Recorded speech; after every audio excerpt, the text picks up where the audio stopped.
up, world? Hopefully I don't have any boogers because y'all looking up my nose. This is Kelvin. Y'all know it. This is my complaining in traffic. I'm actually not even in traffic this time. I'm riding down a country road heading out to work. So I'm kind of lucky. Enjoying a good view. Got swamp on one side, a few houses on the other. Gotta love Virginia. The farther south you go, the more wetlands you get. What I want to talk about today is the Black Lives Matter. And I know there's going to be a whole bunch of vitriol and argument for those of you who actually pay attention to this. But please just hear me out. Listen to it. Listen to what is being said, because I'm going to tell you a story. No one knows the entire story except me and the police officer. My friends were there, and they don't know the whole story because I never told them, and I'll explain why I didn't tell them later. My father's police chief of my hometown, and I never told him because I don't know how he would react, and while parents try to protect their children from things, sometimes children try to protect their parents from things. So here's the story. 1997 to 2001, I was stationed in Fort Hood. Got a lot of good friends from that area in that time of my life. I actually got to see my best friend, who I hadn't seen in 15 years, a couple of weeks ago for my birthday. Around 2000, the city of Killeen, which is basically the host city for Fort Hood, Texas, got a movie theater. Awesome, sweet, this is perfect. So about once a week, once every other week, we would go watch a movie.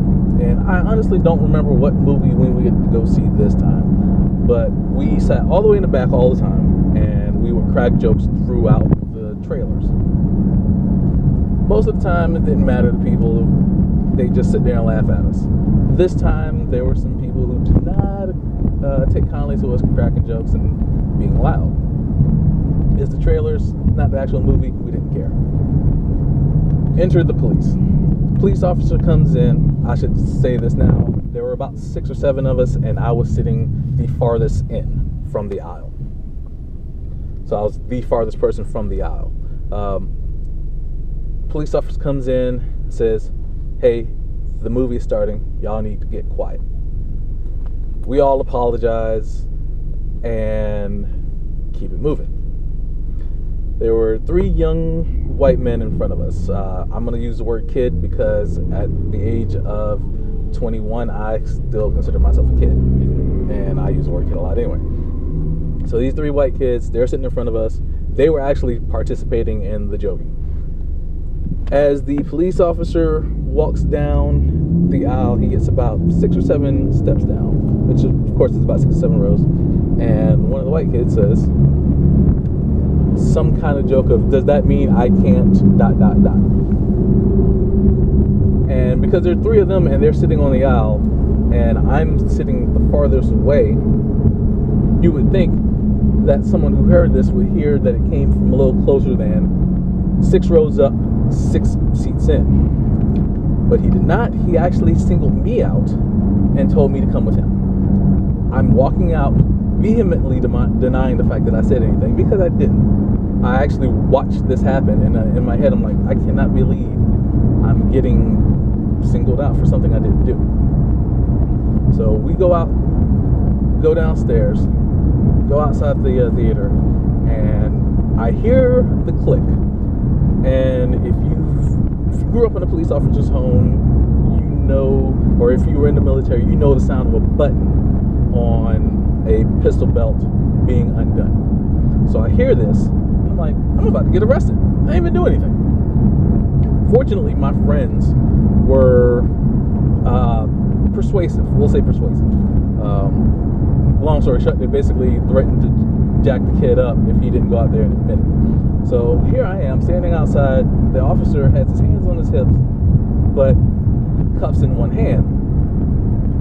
And the kid comes out and says, "Officer, that was me. He didn't say anything. I was just joking around. I apologize." At this point, the police officer chooses to, instead of arrest the guy who actually was being smart with him, puts his cuffs back in his pouch and sends us both in the theater. So now my movie experience is completely ruined because I am angry. I am genuinely angry. But I can't say anything because I don't want to put my friends in a position where they go and argue with this police officer and something bad happened to all of us. This is why we say Black Lives Matter, because we all, or a large percentage of us, have experienced being singled out, have experienced some sort of prejudice where we see something happen and the circumstances of which we're treated, and the way somebody else is treated completely differ, even if the infraction is milder on our part. This is what the movement is about. And you'll hear people say, oh, well, you know, these guys are going out and saying Black Lives Matter and punching people. Those people do not represent Black Lives Matter. Those are criminals who are using an actual movement of peace to act out in a criminal manner. You can say they're not. You can say they're actually part of Black Lives Matter. Bullshit. This is a peaceful movement that is looking for some kind of solution. We've been looking for equality for 2 centuries now, and we get a little bit more roughly every 20 to 30 years. And I've said that before, and I'll continue to say it until I don't feel like when I'm standing beside a police officer I don't know, I should be nervous. And that is sad, considering I grew up around police officers, that when I'm around police officers I don't know, I get a little nervous. And I think the big point is you should not try to condemn a movement that is looking for equality. And I think because everybody, there's so much anger right now, it's easy to say, oh, well, you don't have a reason to be angry because you got a black president. No, we have a black president. And he has bigger issues that he needs to concern himself with, like keeping the entire country from being blown up, to deal with that. These are issues for your local government. And if you're not